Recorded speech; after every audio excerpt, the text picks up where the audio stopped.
We'll be investigating how SARS-CoV-2 has exploited and challenged the many ways in which humans and animals interact, with ramifications that continue to unfold, as some of us know all too well. My name is Carl Kirker-Head from the Cummings School of Veterinary Medicine at Tufts University in Massachusetts, and I have the privilege of hosting this webinar on behalf of AO Vet, one of our 4 clinical divisions of the AO Foundation, which is both our organizer and our sponsor here today. I'd like to introduce you to my co-host, Dr. Ryan Leong. Ryan's a surgical registrar at the University of Queensland Small Animal Hospital, and Ryan is coming to us rather late at night, around midnight, from just west of the city of Brisbane in Queensland, Australia. Thank you, Ryan. Now, some organizational things briefly. All of you should be muted. If you could just check if you're not, please do go ahead and mute. We do have a chat function, and you'll be able to send questions or comments using that chat function. And Ryan will be picking up on those, and he will collate the questions. And then towards the end of the session, we'll be able to take those which we think are most relevant and open them up to our panelists. And if you don't get your question answered then, don't worry about it, because we will be continuing the discussion on Facebook later. So the other things I'd just like to let you know that we have to remind you that the webinar is being recorded, and that it is the COVID-19 Facebook group that you'll be able to follow us along with after this event. It's an open access event as well, which means we've got colleagues here who are from beyond the AO Vet group. We've got across our entire organization, but also non-members of AO as well. So welcome to you all. Now, let's get straight into things. I'd like to, first of all, introduce my first panelist. That is Professor Nicola Decaro. Professor Decaro is an infectious diseases expert at the Department of Veterinary Medicine at the University of Bari in Italy. His expertise is in animal health and zoonoses. He works with and concentrates and has published most recently just 2 weeks ago on coronavirus. And we're going to be talking to him about some of the details of that little organism and why it is causing such a problem. So Nicola, many of our audience will be knowing people who've either had the disease or are currently suffering the symptoms of it. There's no doubt we are at war. This is an unseen enemy, but it is, as many people have said, truly wreaking havoc on society. We've all seen the pictures of the virus and the diagrams and the images, but tell us a little bit more briefly, give us a quick overview on how this most primitive of organisms is constructed and why it does so well at transmitting and replicating. Thank you, Carl. Can you hear me? Yeah. So as you were telling before, yes, viruses are very primitive organisms, and we don't know actually if they were the first form of life on our Earth, but there are different hypotheses about the origin of viruses.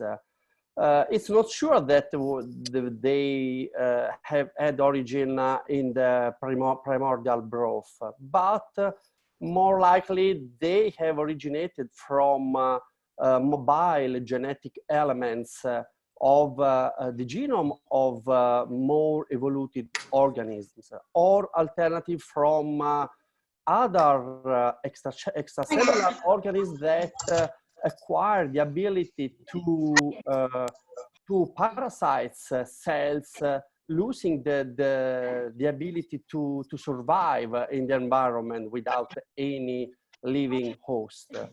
And Nicola, yeah. Can I ask you, sorry to interrupt, do viruses generally get more complex in time? Do they change their structure to have advantage themselves? Usually viruses is the opposite. To become more than with respect to their origin.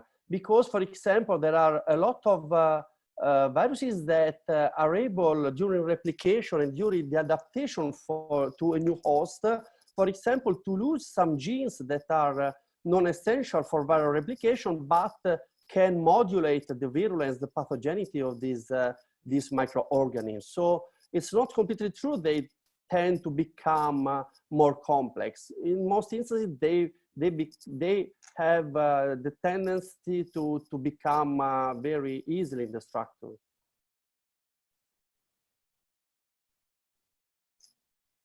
As humans, but just how long have human coronaviruses been around, and what's the most recent history of our experience as humans with coronavirus and pandemics? So pandemics have been known since maybe the origin of the humankind. We can imagine that viral infections have always spread to humans, but we have pandemics when the human beings started building some large communities. So when they shift to the agrarian life, forming these large communities, then where viruses and other pathogens could spread very easily from humans to human. And pandemics have been known since since some several centuries. The first pandemic to be recorded was the Athenian plague, which was described in 430 before Christ. And it was important because we don't know which caused that pandemic. Maybe it was a typhoid fever, maybe smallpox, but he was crucial to determine the end of the Peloponnesian War, which was lost by Athenians that were hardly hit by this pandemic. And then I've observed a lot of pandemics during the human history. And these pandemics have affected the course of the history.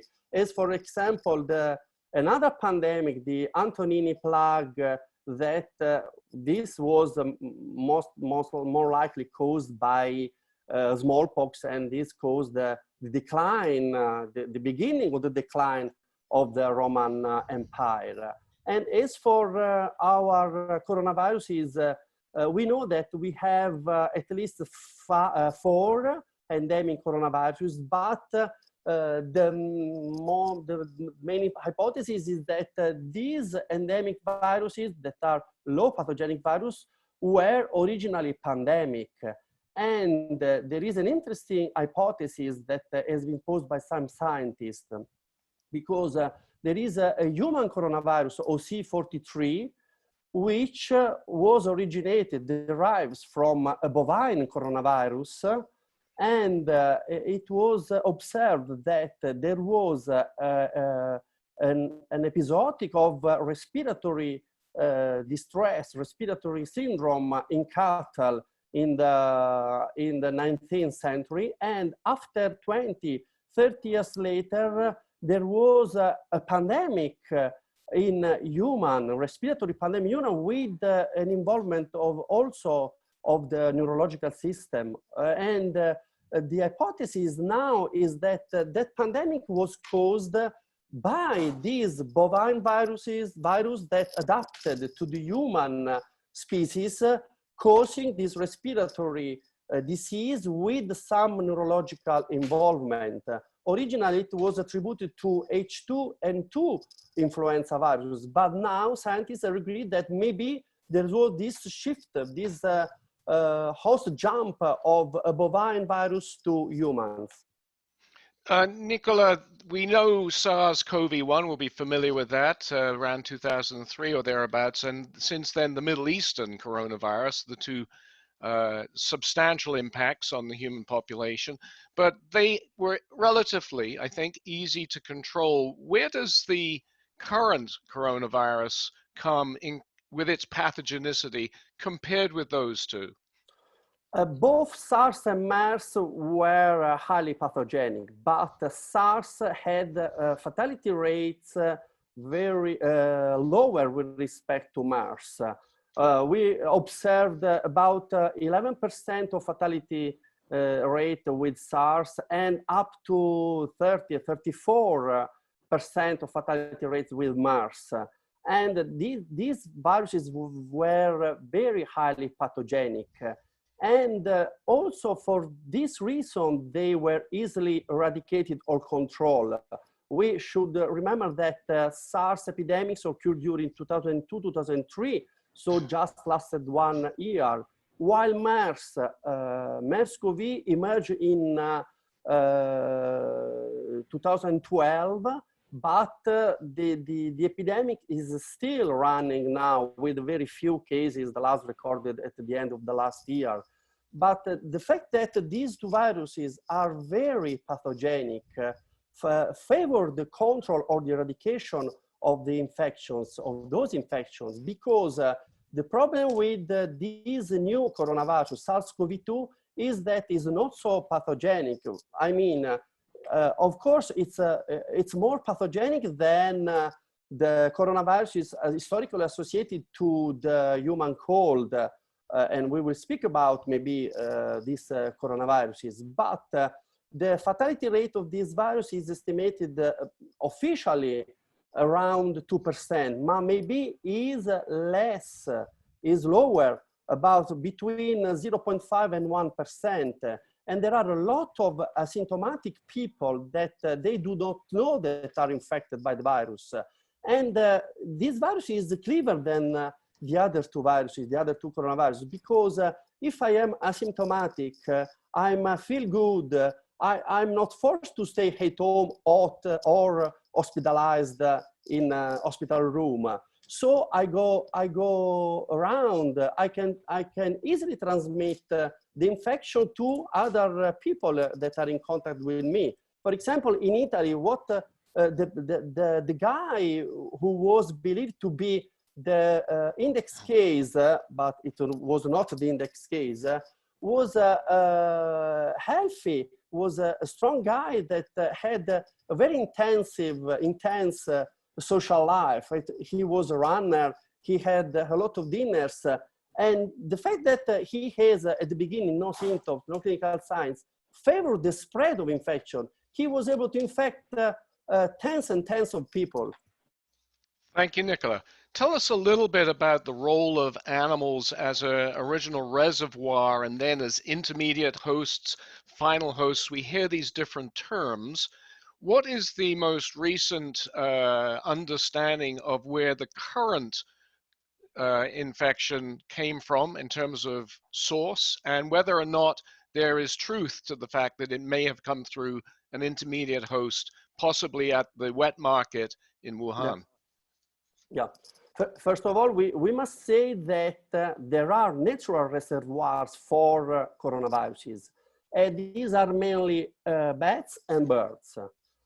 Particularly, coronaviruses are included in 4 different genera: alpha, beta, gamma, and delta coronavirus. And bats and birds are the natural reservoir for alpha and beta bats and for gamma and delta coronaviruses. And it seems that these viruses are able to live in a certain harmony, in a balance with the host immune response in natural reservoirs. They do not cause disease. The immune system of bats, for example, is tolerant against these viruses. So there is no big inflammatory response, and they do not display any disease. But the problem, the issue is that from these animals, coronaviruses may spill over, may cross the species barriers, being able to infect other animals, usually mammals, for example, including humans. And we have a lot of examples with animal coronaviruses that were able to infect other animals, starting from bats or also birds. And human beings are also involved by these spillover events. For example, I was thinking about the OC43 strains that derived from a bovine coronavirus, but this bovine coronavirus most likely was originated in rodents and before in bats. And we have additional human coronaviruses that were originated in bats. We have two alpha coronaviruses, 229E and NL63, where they were both originated in bats and were transmitted to humans directly or through intermediate hosts. For example, the most likely intermediate host for alpha coronavirus 22E, 229E was the alpaca. And it was the same for the beta coronavirus, the low pathogenic beta coronavirus, OC43, and there is another one, HKU1, it's not so important. And more recently, we observed a spillover event from bats to humans, first with SARS, the SARS epidemic. SARS-CoV-2 originated in bats and was able to be transmitted to humans through adaptation in intermediate host, which was represented by wild carnivores. The most important was the palm civet, this Asian carnivore. And the same was for MERS-CoV. MERS-CoV is another beta coronavirus, highly pathogenic, that was transmitted from bats to humans with an intermediate host, which is the dromedary camel. And as for this virus, this new pathogenic coronavirus, of course, there is no final evidence for its animal origin, but we know that similar virus with genetic identity more than 93% was detected in a bat, and that there are related viruses circulating in another mammals, the pangolin, but the sequences of pangolin are not more strictly related to SARS-CoV-2 with respect to the bat coronavirus. Now, just to sorry, Nicola, just to ask you a question here. Now, is it likely that we are in fact exposing new species, other species? You and I talked about the cat, recent work from Wuhan. We are now likely transmitting to other species. We're becoming a source for them. Would you say that's true? Yeah, we have some evidence that this virus, SARS-CoV-2, mainly is transmitted from humans to human through direct contact or through droplets or even through aerosol at a lesser extent from the sick man to a healthy person. But there are some reports, fortunately, a very few number of reports describing the transmission of the infection from humans to their pets. At the moment, including the last two cats of yesterday in New York, we have a total of 6 pets affected by or infected by SARS-CoV-2, 2 dogs in Hong Kong, and 4 cats, 1 in Brussels, 1 in Hong Kong, and 2 in New York. In all these cases, at least in 5 out of these 6 pets infection, we know that pets were exposed to human patients infected by SARS-CoV-2. So the most likely scenario is that humans are able to infect our pets sporadically because take account that, consider that we have more than 2,500,000 people infected by SARS-CoV-2 and just few cases in domestic animals. And usually these infections in pets was characterized by few symptoms, few clinical signs, and a low replication, low titer replication. And there is a difference between dogs and cats. It seems that dogs are poorly susceptible to SARS-CoV-2 infection, but cats can sustain the viral replication at much higher titer. And also the experimental infections have demonstrated that cats can be infected at higher titers and also display some clinical signs. But the most important thing is that at the moment, there is no scientific evidence that pets can transmit the infection to humans. They should be considered victims, right? More than shedders of the virus. Let's move for the last 2 minutes. Let's just move on to therapy and prevention strategies. Is it anticipated that we will potentially lose our immunity and be open to reinfection until we are able to get vaccinated on a routine basis? Yes, there is no definitive evidence for reinfection. At the moment, we know that there are some cases in which it was observed a sort of relapse of the disease or at least of the viral replication.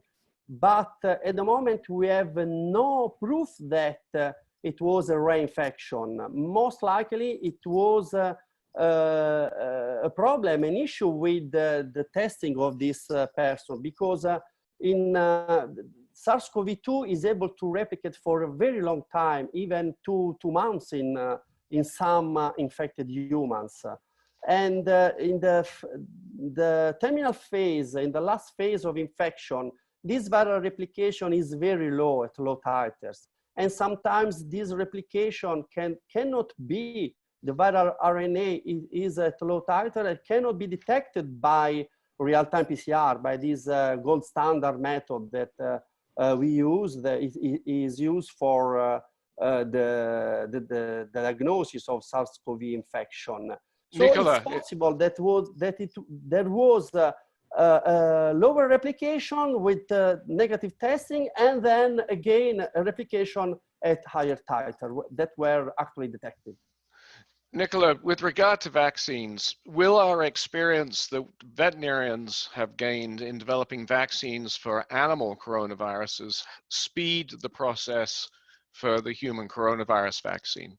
Maybe, because we have known coronavirus since more than 1 century. The first diseases to be known caused by coronavirus are infectious bronchitis of poultry and feline infectious peritonitis. And we have some experience with a vaccine against coronavirus, but not all of these vaccines are able to work very well. For example, we have good vaccines for IBV, for infectious bronchitis virus, but we don't have any effective vaccine against FIP. Feline infectious peritonitis is a very deadly disease of cats. And at the moment, we don't have vaccines. So it's not so easy to prepare a vaccine against coronaviruses.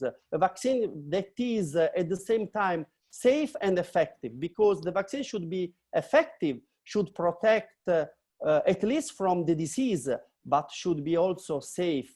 And in veterinary medicine, we know that the first vaccines developed against FIP were not so safe. They induced a well-known phenomenon, which is called antibody-dependent enhancement. Based on this phenomenon, a cat that was vaccinated against FIP developed a more strong disease, a more severe disease with respect to a non-vaccinated one. And this happens also with the SARS-CoV, with the first epidemic, with the epidemic of SARS-CoV in 2002 and 2003. There were no effective vaccine. There was no effective vaccine. So our hope is that the experience of veterinary medicine can be used, can be taken into account for the development of human vaccine against SARS-CoV-2. Nicola, we're going to have to stop our discussion right there, but I want to thank you for that. Very helpful input, really. Thank you. Yeah, we're going to move on now, thank you, to Dr. Nick Trout. Nick is a diplomat of the American European College of Veterinary Surgeons, and he is a surgeon at the Angel Memorial Hospital in Boston, Massachusetts. Nick is not only an orthopedic surgeon, but I may add he's also an author of fiction and nonfiction books, which have got a global readership. And he's going to provide us with his insight into the most challenging and most conflicting aspects of owning pets and caring for them in a COVID-19 world. Nick, welcome. Thank you so much. Thank you very much for having me, Carl.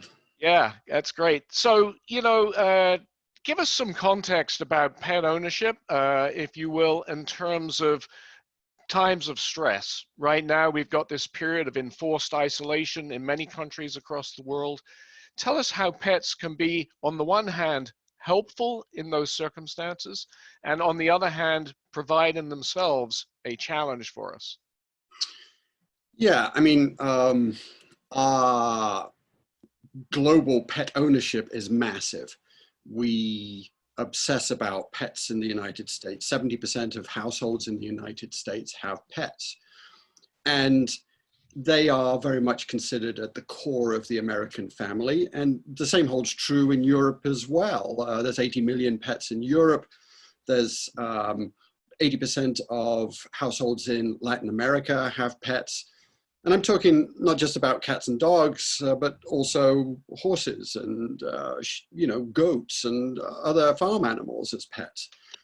I think we're all aware of the data, the summit from the National Institute of Health that talks about how having a pet in our lives can reduce blood pressure and can reduce cortisol levels for stress. And so some objectivity is there, but those results are somewhat mixed. To me, it's all about the intangibles. You know, we are in this world of forced isolation, and suddenly we have these four-legged creatures in our lives that are able to dispel our loneliness. They give us purpose, they give us structure. I think structure is very important. I don't know about you, but I'm really not sure what day of the week it is. And having a pet in my life at least gives me something that says it's time to feed, it's time to go for a walk. And I think that's really important, where we sort of lose our identity in this period of forced isolation. We're working from home. And there's that sense of something that I need to care for. There's some reason to live, and that's vitally important. On the flip side of that, our history with our animals in times of crisis in the past has been a little indelicate at times. For example, during World War II, in 1939, when war was declared, in London, dependent on who you read, there were reports of 750,000 cats, dogs, and horses being destroyed over a 3-day period. And that was in response to, we have a crisis and our pets will suffer as a result of this. Would it be kindest to euthanize the animals in our lives? We worry about scarce resources, food, in World War II bombing raids, and the ramifications of that. In the SARS crisis in China in 2003, there was mass killings of dogs because they were not sure about, are they going to infect humans? And how do I care for this? And if someone sees my dog, will they suspect that I am harboring a potential host for this virus? And so we have in the past had sort of bad periods, whereas in fact, during this crisis, we've almost turned it around the other way. I was talking today to the head of our shelter. Massachusetts has, I work for the MSPCA, the Massachusetts Society Prevention of Cruelty to Animals, and they have a massive footprint in New England, in the northeast part of the United States. And this is sheltering not only and providing adoption services for cats and dogs, but also horses and all manner of farm animals. And speaking to the person in charge, he told me that surrenders of animals for the period of March 14th to April 14th of this year versus last year is down 60%, which is a startling figure. So 60% of people are wanting to hold on to the animals in their lives. They've also, adoptions are up 20%. So not only are they surrendering less, but they're actually adopting more. And so I think we're in a, you know, those previous situations, obviously a time of war and mass killings and a time of uncertainty with a virus in the past. We're in a situation, you know, where obviously economically we worry about future and being able to care and pay for and provide medical support for the animals in our lives. But we're in a better place, and our, you know, this isolation aspect, I think, is driving this desire to keep these animals in our lives. Yeah, that's great, Nick. Thanks. Moving on, we have both governmental and professional bodies for veterinarians who have provided outlines and recommendations on what we should or should not be performing surgery on, for example, right now as surgeons. And certainly in our previous webinar last week, the orthopedic surgeons for the humans have very clear guidelines which they're adhering to quite closely. Of course, with the profession, this provides a big economic dilemma, among others. And I'd like you to talk a little bit about how we as a profession are going to manage certainly the current time where we're meant to be only doing urgent or emergent procedures, but also the rollback to a more normal schedule. Yes, I mean, this is incredibly difficult economically for the veterinary practices globally. And, you know, we have received helpful guidelines in the United States from the American Veterinary Medical Association and the American College of Veterinary Surgeons that are trying to discern and choose between animals that require urgent or emergent care versus animals that have elective procedures. And I think there was a very interesting and helpful survey performed by some colleagues on an orthopedic listserv that has about 640 members across the globe. And they had 200 responses. And one of the things that was interesting about this was that where you perform your surgeries will have a very important impact on the type of surgeries that you do. They were taking the surgery TPLO, tibial plateau leveling osteotomy, one of the most common small animal, particularly dog, treatment options for cruciate injuries in dogs. So extraordinarily common procedure globally. And what they found was that if you were a mobile surgeon, 61% of people were still performing that surgery. If you were in a static private practice, it was about 40%. And if you were in academia, it was only 3%. And what that was telling me was that, and as they went on to discover, that basically, if you're working for yourself, you're more inclined to do these elective procedures. Their big argument for not doing them was preservation of personal protective equipment and the sense that this was not an urgent procedure. And their main reason for doing them was because it may not be urgent. And in fact, 50% of people were very honest to say, it may not be urgent, but if I don't do them, I won't financially survive. And it does give us this real dilemma of this triage against compassion.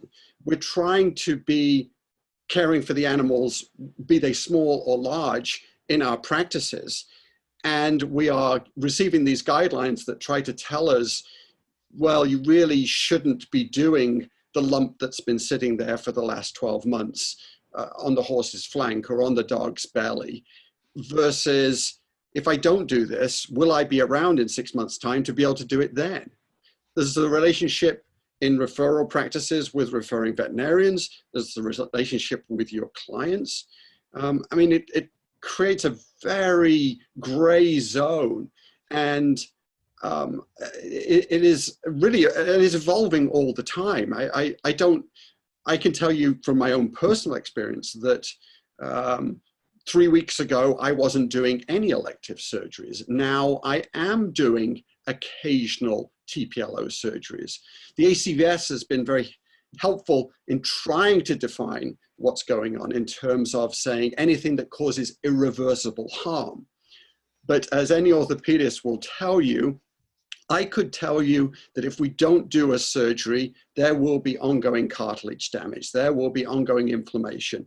And that if you put it in the context truly of, has there been harm at point A to point B over time, you could say yes. Therefore, I'm doing this elective surgery. And so it comes down to, sadly, personal preference and your financial wherewithal and whether you can afford not to do it. Nick, times of crisis always prompt innovation and expansion sometimes of existing technologies.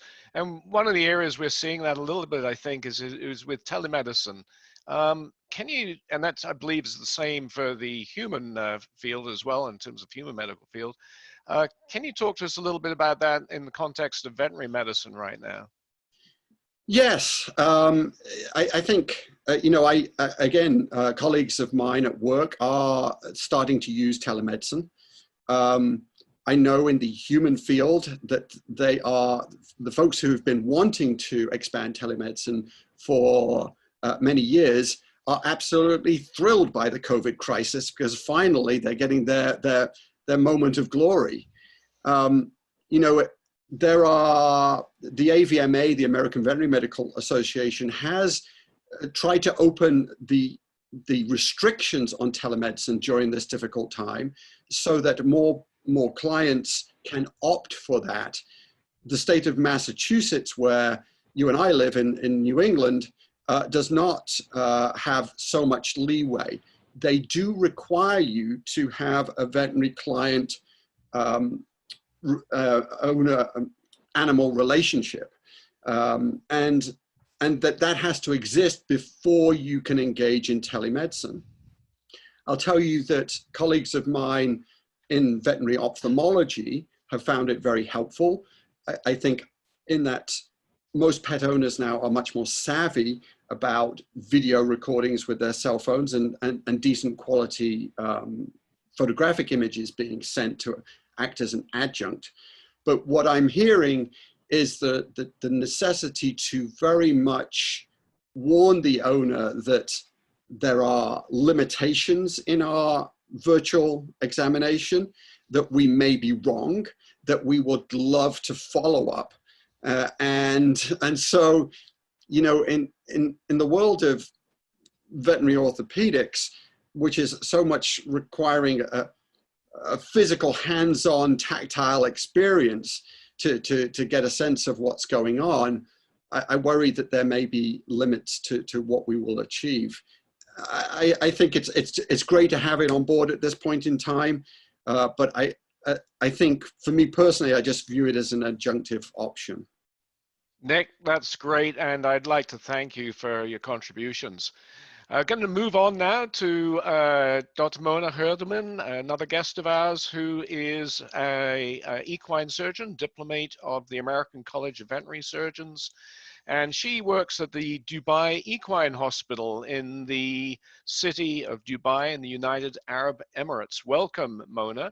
Mona, you've recently succumbed yourself to the COVID-19. Tell us about that experience, but particularly in the context of how you were managed and how the city itself is managing the population of affected people, roughly how many there are, and what the outcome has been for you. Yeah, thank you very much, Carl, for having me. So just talking about my own experience. So what happens to us at Dubai Equine Hospital was that when the COVID crisis started here, we had a relatively low number of cases, and Dubai was very proactive. So originally our plan was to continue with elective cases, but follow stringent procedures, not to allow any visitors, to not allow any people or grooms into the hospital, but to take the horses outside. However, at the end of March, one of our interns felt ill and had symptoms which were consistent with COVID. So we got her tested on the following day, and she tested positive. So subsequently, the entire staff of the hospital was tested just the day after. So these things have been happening very quickly. Everyone was quarantined at home until the test results came back. And subsequently, myself and another surgeon had tested positive. Dubai has managed this, I think, very well. So we have as positive people which were stable, were isolated in a hotel environment. So there are several hotels, they have kind of refunctioned as hospitals, and they are run by hospitals. So my hotel, for example, was run by the American hospital. We had our own rooms, obviously, with bathrooms. We were monitored there closely, so our vitals were taken twice a day. Swabs were taken for repeat PCRs every 3 days, as well as a full hematology. And they also took chest radiographs every three days. We were communicating with doctors over the phone, and literally that were very closely monitored until we returned to consecutive negative results. At that stage, we were then allowed to leave that isolation facility and quarantine at home for a further 14 days. People which are positive and more severely affected here in Dubai are directly transferred into hospitals. So pretty much they are trying to completely isolate all positive cases, which I think so far they have been successful at doing, which is relatively surprising. Our cases have risen now, like as to date, I think we are at 8,756 cases. So we have in the last few days always had an additional just under 500 cases a day. Just outside of your equine practice, with regard to small animal practices, are they following a similar pattern to what Nick was just talking about with regard to restriction on what they can do, stay open? So as far as I'm aware, all the small animal services here continue to function relatively normally, and they continue to function also for electives, including vaccines. The consults are definitely contact free, so the owners are asked to stay in the car, the dogs will be collected, and information will be taken at that stage or prior via WhatsApp, Zoom, any of these channels. There is also services for collection of animals for owners which have to self-isolate and can't leave their apartments. And many also offer assistance with pet relocation, boarding, these kind of things. Because the problem in Dubai was that it was a bit unclear at the beginning when we started our lockdown, which is roughly 3 weeks ago now, if we were actually allowed to take the dogs out to release themselves. And it took several days, and it was a quite anxious time for owners to know, are we allowed to take the dog out, or do we have to try to train our dogs to relieve themselves on pets? They have clarified it since. I believe that they are allowed to take the dogs out now twice a day just to relieve themselves. They need to be very close to the property, so dog walking in itself is not allowed. Mona, just moving on now to the impact of this disease and the crisis on the use of animals in sporting events. You're very much involved with horses, which are a big part of the scene in Dubai. It's a major center for thoroughbred racing. I could even say it was almost a global center. Tell us a little bit about how the equine thoroughbred racing industry, as just one example, has been impacted globally. Yeah. It's interesting because the national regulatory bodies have taken quite different precautionary measures. So when you look at the UK, the British Racing Authority has suspended all racing from the 18th of March onwards. Initially, that was supposed to go until the end of April, but there's in the moment no end in sight. For the US, the approach varied very much depending on state and racetrack. Originally, quite a few tracks tried to continue racing under the exclusion of public, and others suspended their race meetings immediately. I think by now the majority of tracks have suspended it, bar two. When you look at Australia and Hong Kong, on the contrary, they continue to race with their normal schedule generally, but under the exclusion of public. The horse racing industry is a massive industry. If you think about the US, 500,000 jobs are related to that industry. In Australia, the economic contribution of horse racing is over $9.5 million per year. When you think about the 2018 and 2019 racing season, there were 4.2 million people attending races in Australia. And now think about the population of Australia only being 25 million people. So it is a huge industry. So the economic impact on this industry is massive, because the focus of the industry is really, it's built on entertainment and gambling. So now if we start racing under the exclusion of public, that means that we have the loss of the revenue for the tracks, because there's no people coming and buying food and gambling. We have to suspend race meetings, which means we also lose that prize money for the yards. We close the casinos, so that means there's a reduction in purse money for people which participate in that. And horse care, though, has to continue, and it's a 24/7, 365-day job. So the race yards do need to care for their horses. They can't just stop them. They're highly trained athletes. They need to be fed, they need to be watered, they need to be exercised, and they need to have staff to do that. But obviously they lack the income now, because they can't go to races, so they don't have any race money. The owners lose interest in their horses, and they may face financial hardship themselves. So it's an extremely difficult situation. A lot of the jockeys, for example, are self-employed. They rely on the fees from riding at the races. And a lot of these people actually don't qualify for government help. So I think the British Horse Racing Authority has concluded very early on that racing needs to continue as soon as possible to drive the revenue and also to drive owner investment. The UK has been proactive in support packaging, like designing support packages for the race courses, for the support staff, for the jockeys, and also for the horses. But obviously it's always difficult to figure out if that is just a drop on the hot stone, really. Australia has argued that they will continue racing as long as they can, because they have the fear that if they stop racing now, it's not a matter of turning back the tap back on. It's just, it will take, like if they say we stop racing for 2 months, it will in the end probably effectively mean a 6-month stop. Just, you can't just put all these horses in a paddock and then expect them to be ready to run the next World Cup. Mona, thank you so much. That's very helpful and very useful, interesting information. Thank you. Passing Carl. on now to our last panelist and guest, and that is Dr. Fernanda Paes. Fernanda, welcome. And Fernanda is from Sao Paulo. She is currently, I think her doctorate, which she's studying for, actual classes are on hold, but nonetheless, it's great to have you with us. Tell us, Fernanda, we've gone from Middle East, Dubai, a very, very modern city, to also a very modern city, which has a much longer history as a center. Tell us about life in Sao Paulo with pets and how it's being impacted now, and whether there is a large pet population in the city. You're muted. There you go. Right. So thank you for having me. It's an honor to talk a little about the routine of Brazil for you all.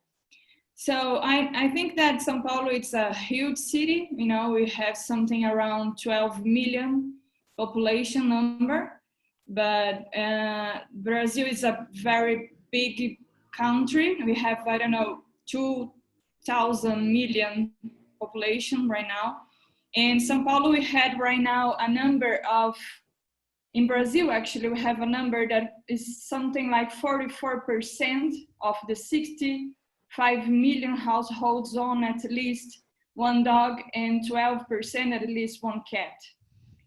So right now what we are living, it's a great impact. I know that we are not so hard like other places in the world, like US and Europe, but we are having right now something around 2,000 deaths and 15,000 case that was diagnosis, but we have a problem here in Brazil that we don't have enough tests to do the right diagnosis. So the numbers right now, it's totally underestimated, but we are feeling the impacts right now. So when we talk about pets, we are seeing that the only places that are still open are the private hospitals, you know, the great private hospitals of São Paulo that we have a lot of ones. But the routine is very different. You know, we have a number of cases that is so small than before, but people keep going, changing the shift of the clinic teams, but the hospitals keep working at the same way. Very good. Tell us, have you or are you aware of whether or not we are seeing the similar change in, excuse me, in pet adoptions that Nick was referring to? Yeah, probably. Actually, it's common to see some videos at the social networks, you know, that we have today, before the COVID, we have 170,000 animals under the care of the 370 non-profitable organizations. But right now, and I have a few friends that work in these non-profitable organizations right now, what we are seeing that people are really adopting more than before, of course. Fernanda, you've got a lot of diversity of income with your population there, from the very rich to the very poor. Yeah. Is pet insurance something which you have access to in Brazil, and does that help? Yes, we have in São Paulo, just in São Paulo, have something around 17 different vet insurances available, but it's not something so cheap. You know, we have the bigger problem in Brazil is the social inequalities. So it's not something that is available for everyone. Actually, it's something that a few part of the population get the access. But we have these vet insurances that we have today. They can bring a lot of things for the animals, you know, like pregnancy tests, vaccination, microchip implantation, and a lot of other services that is available today, yes. That's great, Fernanda. Thank you very much on that. Do you have yourself, or do you have friends or relatives who have been hit personally with COVID? Yeah, like I said, we have a problem. Actually, I had some symptoms in the end of February, actually, in beginning of March, but we have this problem with the tests. So I've been through something that I call from my health insurance, and they don't have tests enough for everyone. So what is happening here in Brazil is that the only one that are really being tested is those ones that are present respiratory problems, or people that it's the elderly population, or people that is already in the hospitals that is having this access to the test. So I think that we have a totally underestimated number of people that is probably confirmed. And I know some other people that has a positive diagnosis right here. So I think that we have this problem, but yes, we have a lot of people that are undergoing this situation right now. Just to finish up, I know that your situation with regard to horse racing in Brazil, I understand that the tracks around the country have closed except in Sao Paulo. Is that correct? Yeah. The races in other states have been suspended. So we have been seen a surge of racing in Sao Paulo as they continue with the public at a distance, you know, just limited to watching online. Anyway, there is a great deal of movement inside the racetracks. where animals, trainers, grooms, veterinary staff are concerned with maintaining the guidelines of care in removal people. So right now is that what they are taking care, but the racings are the same thing here in São Paulo. Fernanda, thank you so much. Appreciate that. Ryan, do we have any questions that we can parcel out to our participants? Absolutely, I've got a list here. So this is for Nicola. You've got quite a few questions for you, actually.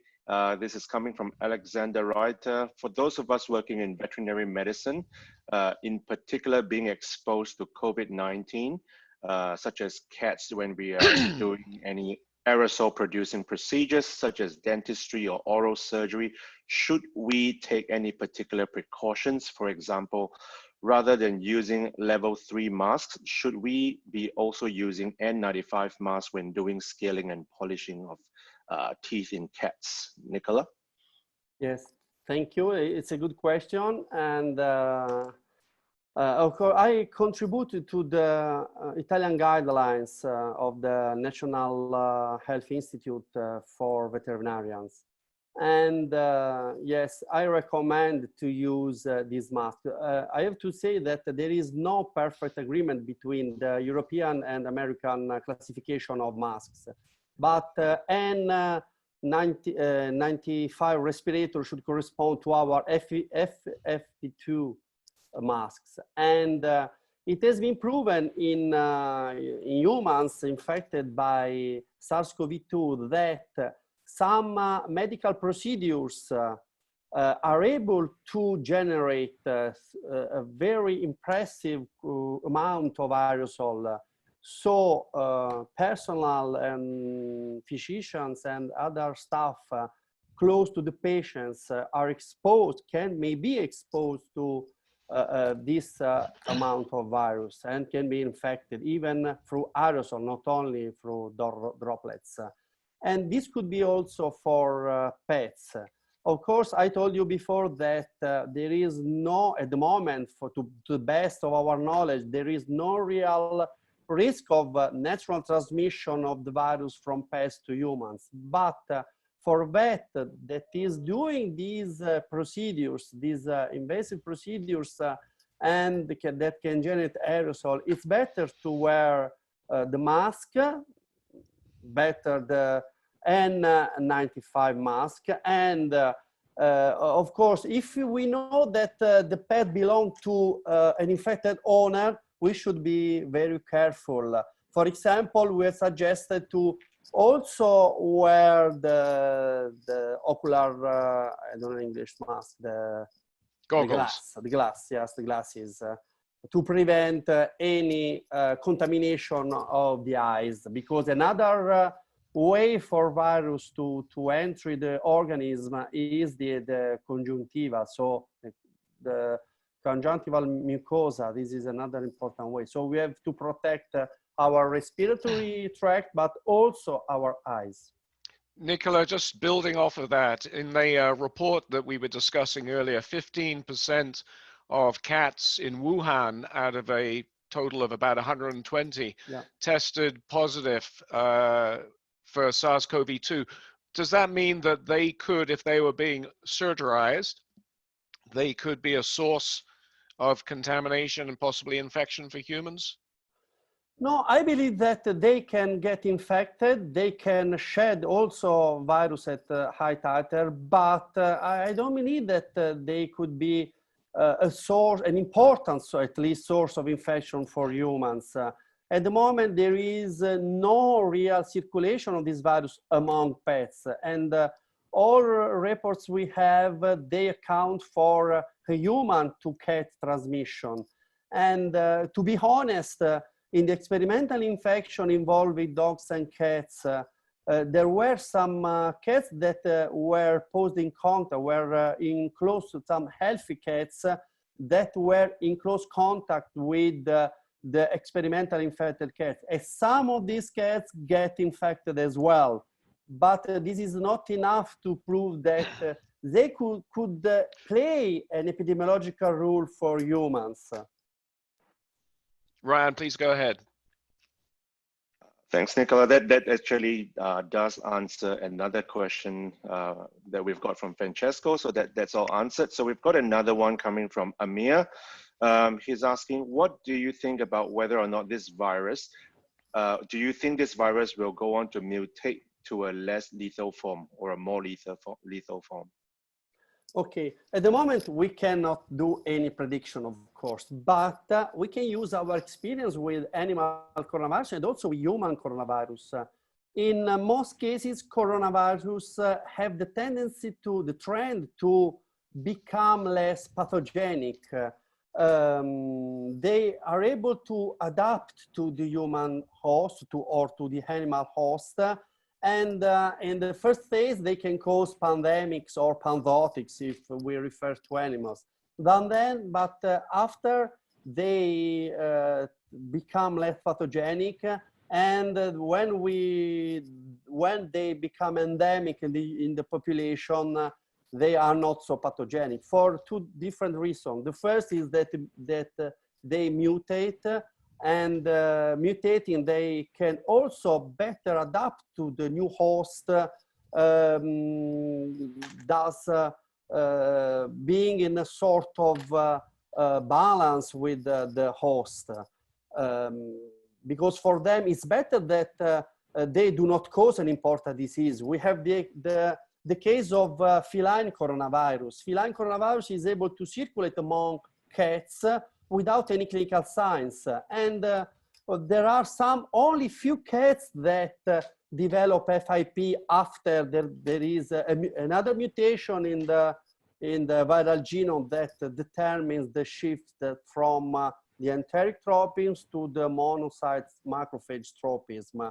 And as for the human counterpart, we know that most likely all endemic human coronavirus, in the first phase, they were pandemic and they were more pathogenic, but now they are not so pathogenic, in part because they have adapted to the human population, in part because there is a herd immunity among humans, so that only part of the population is susceptible to the infection and to develop disease, and most of us have had been in contact in the previous year with the same virus.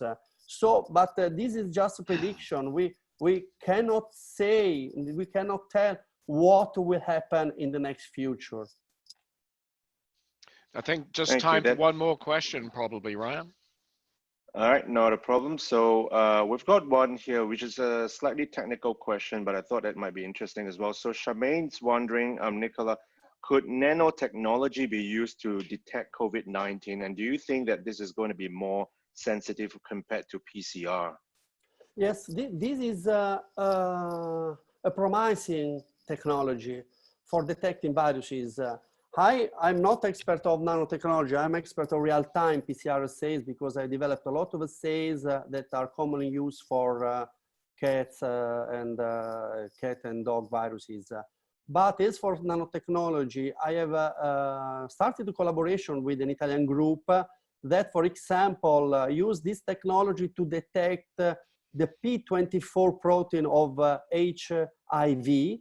And they were very successful because they were able to detect even zeptograms of this protein. Zeptogram is less than femtograms. I'm not expert in chemistry, but when I approached to this project, of course, I read some papers, and which is a very small quantity. So there is the chance that nanotechnology is more sensitive than the gold standard. The gold standard now is real-time PCR, real-time RT-PCR, because it's an RNA virus, of course. And it's important to have a very sensitive assay because we should trace trace the infected people, even if they are asymptomatic and they shed a very low quantity of virus. Nicola, thank you so much. Ryan, I think we're probably going to have to stop in terms of the live webinar, but I want to remind everyone who's still with us that we will be continuing to have these discussions and questions and answers opportunities on our AOVET COVID-19 Facebook. Now, certainly like to thank the panelists. Phenomenal job here this afternoon, but most importantly, our audience who have come from around the world. We've had a decent turnout, really pleased about that. And just want to say that we will continue to bring you new updates via webinars as time goes on. In the meanwhile, what we could benefit from greatly is having you briefly answer this poll, which is in front of you now. I want to thank Regula Bluler, our Community Development Manager, who has been behind the scenes making this the success it has, and has got this poll up at this point.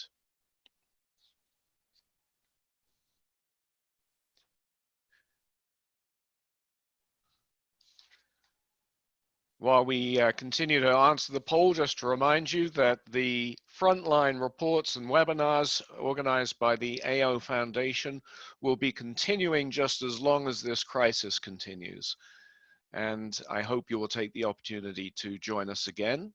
And therefore, it just leaves me to say thank you wherever you are. Stay safe, be safe, look after your friends and those closest to you and your family. And we will come back to you another time with more from AO Vet and all of our team.